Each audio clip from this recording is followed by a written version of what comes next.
Quruvchilar tilida aytganda, gosakt, ya'ni byudjet mablag'lari hisobidan qurilgan obyektlar bo'yicha topshirish qabul qilish dalolatnomasi hamda foydalanishga ruxsatnoma to'liq raqamlashtirildi. Endilikda vaqt va mablag' tejaladi. Hujjatlarni imzolash uchun bir nechta tashkilotga borish shart emas.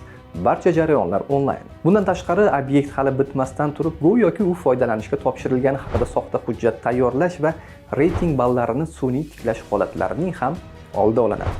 Xo'sh, ushbu hujjat qanday shakllantiriladi? Dastlab qurilish tashkilotining ichki nazoratchisi nazorat.mc.uz saytidagi shaxsiy kabineti orqali muvofiqlik deklaratsiyasini shakllantiradi. E'tibor bering, deklaratsiyani shakllantirish tugmasi barcha chek-listlar to'ldirilganidan so'ng, ya'ni obyekt to'liq yakunlanib foydalanishga tayyor bo'lganda paydo bo'ladi. To'ldirilgan deklaratsiya qurilish tashkiloti rahbariga yuboriladi. U hujjatni tekshirib, elektron tarzda imzolaydi hamda buyurtmachiga jo'natadi. Agar barcha ma'lumotlar to'g'ri bo'lsa, buyurtmachi deklaratsiyani qabul qiladi. Ikkinchi bosqichga o'tamiz. Buyurtmachi my.go.uz saytiga kirib, byudjet mablag'lari hisobidan qurilgan obyektlarni qabul qilish va foydalanishga ruxsatnomani tanlab, xizmatdan foydalanish tugmasini bosadi. Oferta bilan tanishib, keyingisiga o'tadi.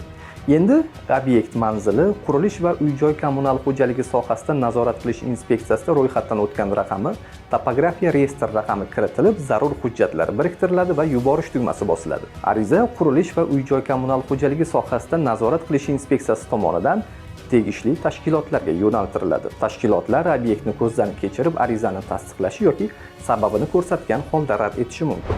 Buyurtmachi jarayonni arizalar bo'limi orqali kuzatib boradi.